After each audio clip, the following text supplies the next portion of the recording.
دوسرا سیموئیل اور اس کا پہلا باب جو 27 آیات پر مشتمل ہے۔ داؤد کو ساؤل کی وفات کی خبر ملتی ہے،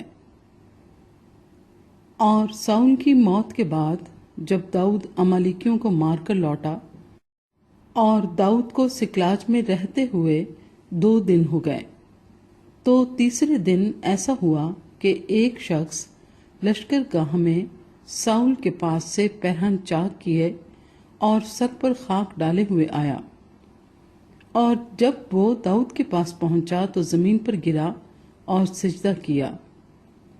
داؤد نے اس سے کہا، تو کہاں سے آتا ہے؟ اس نے اس سے کہا، میں اسرائیل کی لشکر گاہ میں سے بچ نکلا ہوں۔ تب داؤد نے اس سے پوچھا، کیا حال رہا؟ ذرا مجھے بتا۔ اس نے کہا کہ لوگ جنگ میں سے بھاگ گئے اور بہت سے گرے اور مر گئے، اور ساؤل اور اس کا بیٹا یونتن بھی مر گئے ہیں۔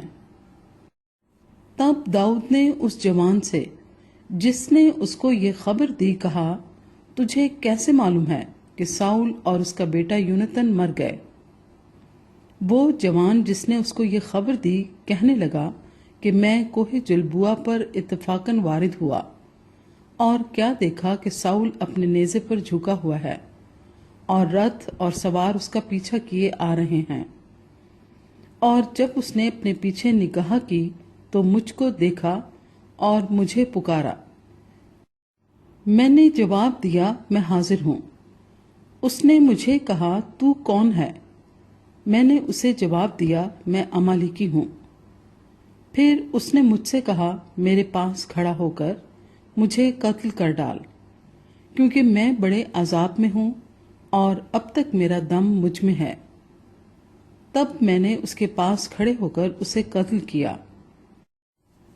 کیونکہ مجھے یقین تھا کہ اب جو وہ گرا ہے تو بچے گا نہیں، اور میں اس کے سر کا تاج اور بازو کا کنگن لے کر ان کو اپنے خداوند کے پاس لایا ہوں۔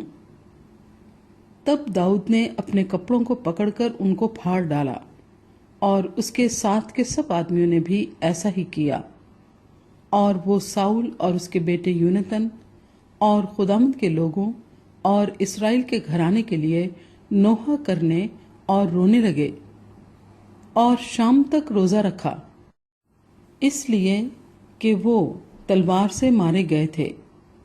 پھر داؤد نے اس جوان سے جو یہ خبر لایا تھا پوچھا کہ تو کہاں کا ہے؟ اس نے کہا، میں ایک پردیسی کا بیٹا اور عمالیکی ہوں۔ داؤد نے اس سے کہا، تو خداوند کے ممسوح کو ہلاک کرنے کے لیے اس پر ہاتھ چلانے سے کیوں نہ ڈرا؟ پھر داؤد نے ایک جوان کو بلا کر کہا، نزدیک جا اور اس پر حملہ کر۔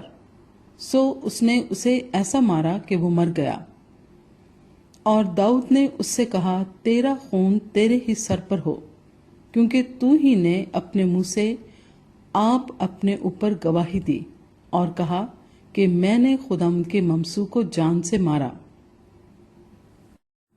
ساؤل اور یونتن پر داؤد کا نوحہ۔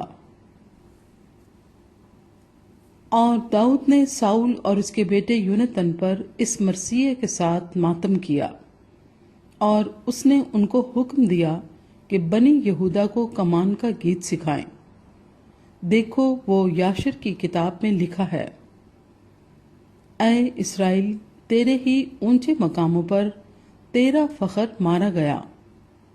ہائے، زبردست کیسے کھیت آئے، یہ جات میں نہ بتانا، اسکلون کے کوچوں میں اس کی خبر نہ دینا، نہ ہو کہ فلسطینیوں کی بیٹیاں خوش ہوں، نہ ہو کہ نامختونوں کی بیٹیاں فخر کریں۔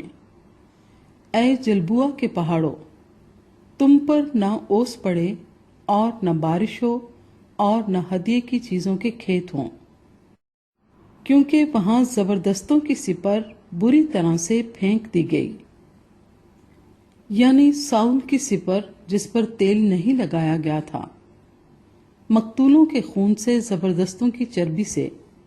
یونتن کی کمان کبھی نہ ٹلی،